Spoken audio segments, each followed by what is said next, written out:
कक्षा 12 के सभी विद्यार्थियों का मेरे चैनल में हार्दिक स्वागत है। आज मैं उपस्थित हूँ आपकी हिंदी पाठ्य पुस्तक से श्रद्धा मनुसर्ग, जो कि छायावादी कवि युग प्रवर्तक जयशंकर प्रसाद जी ने लिखा है।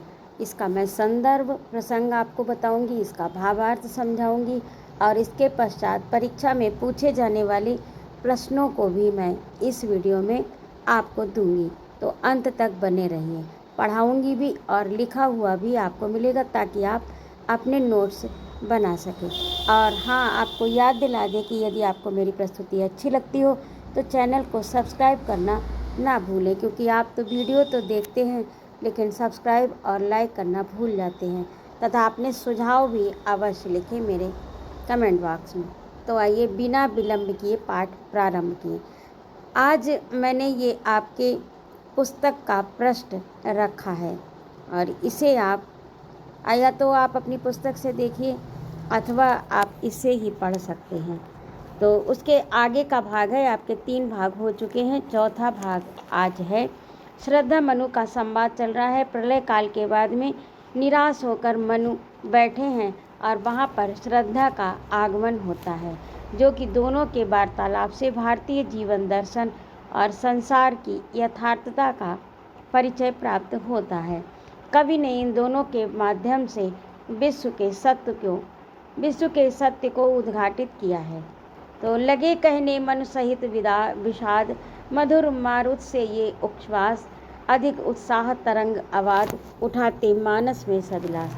अब मनु जो है वो श्रद्धा से कहते हैं, लगे कहने मनु सहित विषाद, यानी दुखी होकर, विषाद के सहित दुखी होकर कहने लगे, मधुर मारुत से ये उच्छ्वास, यानी जो मेरे उच्छ्वास हैं अर्थात श्वासों का जो आना जाना है ये मधुर, बहुत धीमा है। ये जो धीमा मारुत के समान, वायु के समान जो उच्छ्वास है वह अधिक उत्साह तरंगोवाद, मेरे मन में अत्यधिक उत्साह उत्पन्न करता है। ये सांसों का आना जाना कि उठाते मानस में सविलास, मेरे मानस में जो है वह इन तरंगों का आवाज वेग उठता है, इन श्वासों के द्वारा जो मेरी धीमी गति से चल रही हैं। किंतु जीवन कितना निरुपाय, यानी उत्साह तो भरता है ये सांसों का आना जाना, लेकिन दिक्कत क्या है, किंतु जीवन कितना निरुपाय, ये जीवन कितना असहाय है, निरुपाय है, इसका कोई उपाय नहीं है।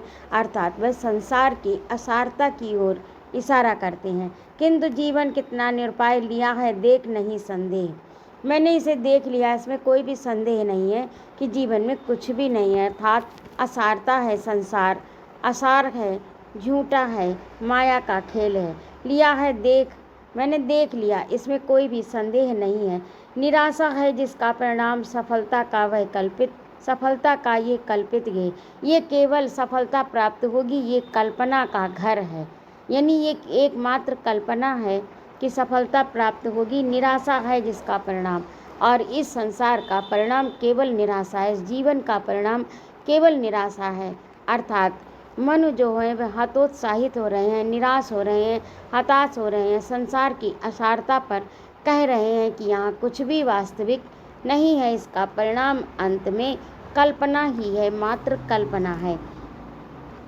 कहा आगंतुक ने सस्नेह, अब स्नेह के सहित प्रेम पूर्वक, आगंतुक यहाँ पर कौन है, श्रद्धा, श्रद्धा ने प्रेम पूर्वक कहा, अरे तुम इतने हुए अधीर, हार बैठे जीवन का दांव, अरे तुम इतने अधीर हो गए, यानी तुमने धैर्य खो दिया और तुम अपने जीवन का दांव हार बैठे हो, ऐसा मान लिया, यानी तुमने अपनी हार मान ली, जबकि ऐसा धीर पुरुष को शोभा नहीं देता। हार बैठे जीवन का दांव, जीतते मरकर जिसको वीर, वीर पुरुष जिसको अपने प्राणों की बाजी लगाकर जीत लेते हैं, उसे तुमने धैर्य खोकर, यानी धैर्य खो दिया, हार मान ली और तुम निराश हो गए। हार बैठे जीवन का दांव, तुम अपने जीवन का दांव हार बैठे हो, जिसे वीर पुरुष अर्थात उत्साही पुरुष, सकारात्मक सोच रखने वाले लोग, उत्साह से पूर्ण लोग अपने जीवन की बाजी लगाकर भी दांव को जीत लेते हैं। तप नहीं केवल जीवन सत्य, करुण ये क्षणिक दीन अवसाद, ये तप नहीं केवल जीवन सत्य, जीवन ही सत्य है, ये तप नहीं। तप है केवल जीवन सत्य। करुण ये क्षणिक दीन अवसाद। ये जो करुणा का, दीनता का जो अवसाद है, दुख है, वह ये क्षणिक है, अत्यधिक देर तक नहीं रुक सकता। तरल आकांक्षा से है भरा सो रहा आशा का आह्लाद। यानी तरल, तरल यानी लिक्विड जिसे कहते हैं तरल, पानी जैसा भरा है रस, मधुर रस भरा है इस हृदय में सो रहा आशा का आह्लाद। यानी आशा का आह्लाद, आशा का संचार आपके हृदय में परिपूर्ण है। आपका हृदय जो है वो आशा से परिपूर्ण है, तरल आकांक्षा से है भरा। इसमें आकांक्षाएं भी हैं, इसमें आशाएं भी हैं, इसमें अभिलाषाएं भी हैं, और ये आपका हृदय इससे परिपूर्ण है। प्रकृति के यौवन का श्रृंगार करेंगे कभी न बासी फूल। प्रकृति के यौवन का श्रृंगार करेंगे कभी न बासी फूल। आप श्रद्धा कह रही है, ये अकाट्य सत्य है, संसार के सत्य की ओर इशारा करती हुई कहती है कि जो बासी फूल हो जाते हैं वे स्वतः ही जमीन पर गिर जाते और धूल में मिल जाते हैं। वे प्रकृति का श्रृंगार नहीं किया करते। अर्थात निराशावान जो लोग होते हैं, यहाँ पर फूल के माध्यम से निराशावान व्यक्ति की ओर इशारा किया है कि जैसे जिस प्रकार से बासी फूल हो जाते हैं, उनमें कोई भी उत्साह नहीं रह जाता, कोई चमक नहीं रह जाती, कोई खिलावट नहीं रह जाती, तो वे फूल गिर जाते हैं। वे प्रकृति का श्रृंगार नहीं किया करते, क्योंकि हंसते खिलते उत्साहपूर्ण व्यक्ति ही संसार में कुछ नया निर्माण करते हैं। जिस प्रकार अन्य खिले फूल, बासी फूल, मुरझाए फूल प्रकृति का श्रृंगार नहीं कर सकते, उसी प्रकार निराशावान व्यक्ति भी संसार में कुछ भी नया नहीं कर सकते, यानी संसार को कुछ भी दे नहीं सकते। और अगला देखिए, मिलेंगे बे जाकर अतिशीघ्र आह उत्सुक है उसको उनको धूल, उनकी धूल प्रतीक्षा कर रही है। यानी जो निराश हो चुके हैं, जो मुरझा गए हैं, अब निराश हो गए पुरुष और मुरझा गए फूल, दोनों की, वे दोनों ही नष्ट होते हैं। उनकी फूलों की आकांक्षा धूल करती, यानी धूल उनकी प्रतीक्षा कर रही है अपने आंचल में समेटने को, अर्थात उनको नष्ट करने को। उसी प्रकार निराश व्यक्ति भी नष्ट ही हो जाता है। वह विश्व में अपने निराशा के कारण कुछ भी नया नहीं कर पाता, ना ही संसार को कुछ दे पाता है। एक तुम यह विस्तृत भूखंड, एक तुम हो और ये विशाल विस्तृत फैला हुआ, विस्तृत माने विस्तार लिए हुए फैला ये विस्तार विश्व का विशाल भूखंड, यानी पृथ्वी का भाग, प्रकृति वैभव से भरा आनंद अमंद, जिसमें प्राकृतिक वैभव, प्राकृतिक ऐश्वर्य पूरा भरा पड़ा है। यानी ये जो दिखाई दे रहा है भूखंड, विश्व का भूखंड, एक तो आप हैं और दूसरे ये प्राकृतिक संपदा से, प्राकृतिक ऐश्वर्य से, प्राकृतिक वैभव से भरा हुआ भूखंड है। मिलेंगे प्रकृति वैभव से भरा अमंद, कर्म का भोग, भोग का कर्म।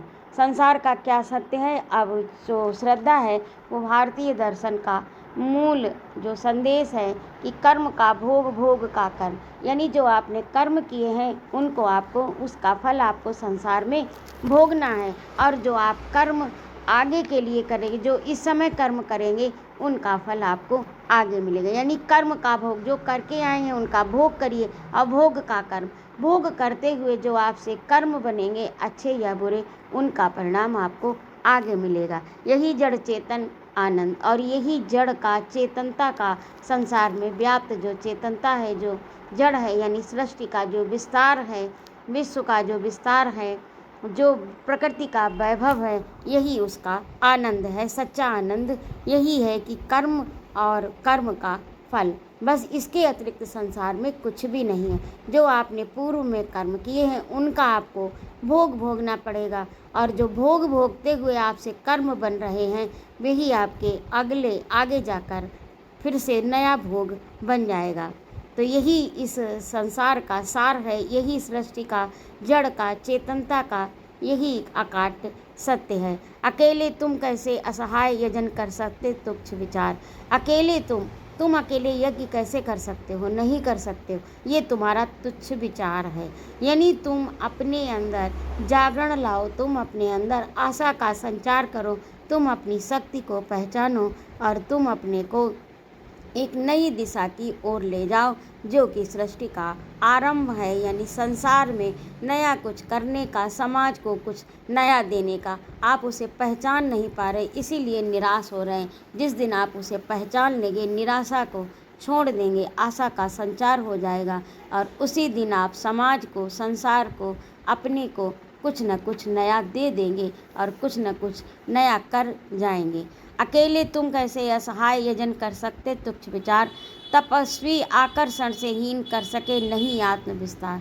तुम आकर्षण से हीन, यानी तुमने निराशा ओढ़ रखी है, हताशा ओढ़ रखी है, तुम अपने को पहचान नहीं पा रहे हो तपस्वी, इसीलिए तुम्हारे अंदर कोई भी आकर्षण नहीं। क्योंकि निराश व्यक्ति बुझा हुआ सा लगता है, उसमें कोई भी आकर्षण नहीं होता है। जिसके पास सकारात्मक विचारधारा नहीं होती है, नकारात्मक विचारधारा होती है, तो वह व्यक्ति कैसा होता है, मुरझाया हुआ, अलसाया हुआ, अनाकर्षित, उसके अंदर कोई भी आकर्षण नहीं होता। तो हे तपस्वी, तुम आकर्षण से हीन हो, क्योंकि तुमने हताशा और निराशा ओढ़ रखी है। तुम अपने को पहचान नहीं पा रहे हो, इसीलिए निराशा और हताशा तुम्हारे ऊपर हावी हो रही है। कर सके नहीं आत्म विस्तार, और इसी कारण तुम अपनी आत्मा का विस्तार नहीं कर सके। अर्थात जो तुम हो वो ना पहचानने के कारण तुम तुच्छ अपने को समझने लगे, जबकि तुम बहुत ही श्रेष्ठ प्राणी इस संसार के हो, मनुष्य के रूप में। तो ये था आज का भाग। आपको कैसा लगा कमेंट करके अवश्य बताइएगा। और यदि आपको मेरी प्रस्तुति अच्छी लगी हो तो चैनल को सब्सक्राइब अभी कर लीजिए, यदि आप मेरे चैनल पर नए हैं। फिर बाद में आप लोग भूल जाते हैं, क्योंकि मेरा वॉच टाइम लगातार बढ़ता है, लेकिन आपका कमेंट भी नहीं आता और ना ही सब्सक्राइबर कोई करता है। तो इस तरह से अब आगे देखिए, ये आपका श्रद्धा मनु का भाग 4 था। 3 भाग आपको प्लेलिस्ट के अंतर्गत प्राप्त हो जाएंगे। अब आपको परीक्षा में संदर्भ और प्रसंग किस तरह से लिखना है, आइए इसे देखते हैं। तो प्रस्तुत पंक्तियां हमारी पाठ्य पुस्तक की श्रद्धा सर्ग नामक शीर्षक से ली गई हैं। इसके रचयिता छायावाद के प्रवर्तक महाकवि जयशंकर प्रसाद हैं।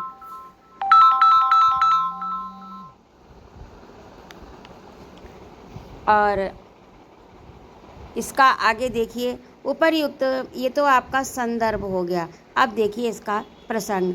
उपर्युक्त पद्यांश में प्रलय के एकाकी और निराश बैठे मनु, यानी ये जो दृश्य है ये कब का है, जब प्रलय हो चुका था, यानी प्रलय के बाद में केवल मनु बचे हैं और मनु निराश, जीवन से निराश, हताश बैठे हैं और श्रद्धा उनके अंदर जागरण उत्पन्न कर रही है, उनको जगा रही है। उपर्युक्त पद्यांश में प्रलय के बाद एकाकी और निराश बैठे मनु तथा उन्हें जीवन का संदेश देती हुई श्रद्धा के बीच का संवाद है। मनु के निराशाजनक विचारों को सुनकर श्रद्धा उन्हें कर्म, आशा और जीवन के वास्तविक सत्य से परिचित करा रही है। तो ये आपका प्रसंग हो गया। अब भावार्थ को 3-4 भागों में मैंने बांट दिया है, क्योंकि ये काफ़ी लंबा है। तो ये पहला है, लगे कहने मनु सहित विषाद से लेकर कल्पित गेह तक। आप अपनी पुस्तक में देखिए। तो इसका भावार्थ है कि मनु अत्यंत दुखी होकर श्रद्धा से कहते हैं कि शीतल और मंद हवा के झोंकों की तरह जो मेरी उच्छ्वास अर्थात सांसें चल रही हैं, वे मेरे मन में उत्साह की तरंगें तो उठाती हैं, लेकिन जीवन कितना विवश और असहाय है मैंने ये प्रत्यक्ष देख लिया, इसमें कोई संदेह नहीं। मनुष्य के जीवन का अंतिम परिणाम केवल निराशा है। सफलता जिसे हम ढूंढते हैं वह तो मात्र एक काल्पनिक भ्रम है, काल्पनिक घर है। अब दूसरा अंश जो है, कहा आगंतुक ने सस्नेह जीतते मरकर जिसको वीर, ये दूसरे का भावार्थ है। मन की, अब ये आप जो है संदर्भ प्रसंग आप उसी तरह से लिख लेंगे जैसा कि आपको पूर्व में दिया। मनु की बातें सुनकर आगंतुक अर्थात श्रद्धा ने अत्यंत प्रेम पूर्वक कहा, अरे तुम इतनी जल्दी धैर्य खो बैठे, तुम जीवन के उस दांव को ही हार गए जिसे साहसी और वीर पुरुष अपने अथक प्रयास और प्राणों की बाजी लगाकर भी जीतते हैं। तुम्हें इस तरह निराश होना शोभा नहीं देता। अब अगला अंश है, तप नहीं केवल जीवन सत्य से लेकर सो रहा आशा का आह्लाद। तो इसका भावार्थ है, श्रद्धा मनु को समझाती हुई कहती है, केवल तपस्या करना ही जीवन का एकमात्र सत्य नहीं है। तुम्हारे मन में जो ये दुख और अवसाद है वह क्षणिक यानी कुछ समय का है। तुम्हारे भीतर तरल आकांक्षाओं यानी इच्छाओं का सागर भरा है, जिसमें आनंद और आशा की खुशियाँ अभी सोई हुई हैं, तुम्हें उन्हें जगाना है। और अगला है प्रकृति के यौवन का श्रृंगार, आह उत्सुक है उनको धूल तक। श्रद्धा कहती है बासी और मुरझाए हुए फूल कभी भी प्रकृति के सौंदर्य को नहीं बढ़ा सकते, वे तो जल्द गिरकर ही मिट्टी में मिल जाते हैं। इसी प्रकार उत्साहहीन और निराश व्यक्ति समाज या जीवन को कुछ नया नहीं दे सकता। जीवन में नवीनता और ऊर्जा का होना अनिवार्य है। एक तुम यह विस्तृत भूखंड, यही जड़ चेतन का आनंद। आप श्रद्धा कहती है कि एक तरफ तुम जो निराश बैठे हो, दूसरी तरफ ये विशाल भूभाग है जो प्राकृतिक संपदा और वैभव से भरपूर है। यहाँ का नियम है, यानी संसार का नियम है, कर्म का भोग, भोग का कर्म, अर्थात पिछले कर्मों का फल भोगना और भविष्य के लिए नए श्रेष्ठ कर्म करना। यही इस जड़ प्रकृति में चेतना का आनंद बिखेरता है। अकेले तुम कैसे असहाय कर सके नहीं आत्मविस्तार। अब यहाँ पर श्रद्धा मनु पर आक्षेप करते हुए कहती है, तुम खुद को अकेला और असहाय मानकर यज्ञ करने की सोच रहे हो, ये अत्यंत तुच्छ और छोटा विचार है। हे तपस्वी, तुम केवल अपने बारे में सोच रहे हो। तुम्हारे भीतर आकर्षण की कमी है, जिसके कारण तुम अपने आत्मविस्तार यानी अपने ज्ञान और कर्म को दूसरों तक फैलाना यानी करने में सफल हो रहे हो, दूसरों तक पहुंचाने में। तो ये था इस पूरे पेज का भावार्थ, संदर्भ, प्रसंग। और आगे देखिए, परीक्षा उपयोगी महत्वपूर्ण प्रश्नोत्तर आपकी परीक्षा में इस तरह से आएंगे। जब आप संदर्भ, प्रसंग और भावार्थ लिखें तो उसके नीचे काव्य सौंदर्य अवश्य लिखें, क्योंकि मूल रूप से काव्य सौंदर्य से ही अच्छे अंक आपको प्राप्त होते हैं। तो पहला है भाषा। इसकी भाषा कैसी है? तत्सम प्रधान परिष्कृत साहित्यिक खड़ी बोली, संस्कृत निष्ठ खड़ी बोली भी आप इसे लिख सकते हैं। प्रबंधात्मक एवं संवादात्मक शैली, रस इसमें शांत और करुण है, गुण इसमें प्रसाद है। अलंकार मधुर मारुत मानस में करेंगे कवि, यानी 2 वर्णों की आवृत्ति हुई है इसलिए इसमें अनुप्रास अलंकार है। और उपमा रूपक उत्प्रेक्षा का यत्र तत्र प्रयोग भी हुआ है तथा पूरी कविता में छायावादी प्रतीकात्मकता है। अब प्रश्न देखिए, श्रद्धा ने मनु को वीर पुरुषों की क्या विशेषता बताई है? तो इसका उत्तर है, श्रद्धा ने बताया कि वीर और साहसी पुरुष जीवन के संघर्षों से हार नहीं मानते। वे कठिन परिस्थितियों में भी अपने प्राणों की बाजी लगाकर मर मर कर जीवन की बाजी को जीतते रहते हैं, जबकि मनु संघर्ष से पहले ही हार मान चुके हैं। तीसरा प्रश्न है, कर्म का भोग, भोग का कर्म पंक्ति का क्या आशय है? तो इस पंक्ति का आशय सृष्टि के कर्म सिद्धांत से है। मनुष्य अपने पूर्व कर्मों के फलस्वरूप सुख दुख भोगता है और भोग करते हुए नए कर्मों का सृजन करता है। यही निरंतर चलने वाला चक्र जीवन को जीवंत और आनंदमय बनाए रखता है। श्रद्धा के अनुसार प्रकृति के यौवन का श्रृंगार कौन से फूल नहीं कर सकते? तो श्रद्धा के अनुसार वासी और मुरझाए हुए फूल कभी भी प्रकृति का श्रृंगार नहीं कर सकते, क्योंकि उनमें नवीनता, सुगंध और ऊर्जा नहीं होती, वे शीघ्र ही धूल में मिल जाते हैं। यहाँ बासी फूल निराश और कर्महीन मनुष्यों के प्रतीक हैं। श्रद्धा ने मनु के किस विचार को तुच्छ विचार कहा है? मनु का ये सोचना कि वे अकेले असहाय हैं और अकेले ही यज्ञ कर लेंगे, श्रद्धा की दृष्टि में एक स्वार्थी और छोटा तुच्छ विचार है। श्रद्धा के अनुसार मानव को समाज के कल्याण और सृष्टि के विस्तार के लिए सोचना चाहिए। संसार में सभी जड़ चेतन किससे परिपूर्ण हैं? तो इसका उत्तर होगा, संसार में सभी जड़ और चेतन प्रकृति के वैभव, प्राकृतिक संपदा और ऐश्वर्य से परिपूर्ण है। प्रकृति वैभव से भरा आनंद, इस पंक्ति का आशय स्पष्ट कीजिए। तो इस पंक्ति का आशय है कि ये संसार प्राकृतिक संपदा के ऐश्वर्य से परिपूर्ण है। तो ये था आपका आज का भाग, और अगला भाग इसमें 1 पेज और आपका बचा है। इसी के साथ आपका जयशंकर प्रसाद वाला पाठ पूरा हो जाएगा। आप विज्ञान वर्ग के छात्र हैं या कला वर्ग के छात्र हैं, दोनों के पाठ्यक्रम में ये निर्धारित है। वीडियो पसंद आए तो लाइक कमेंट करना ना भूलें तथा चैनल को सब्सक्राइब अवश्य कर लें तथा यूं ही बने रहिए मेरे साथ।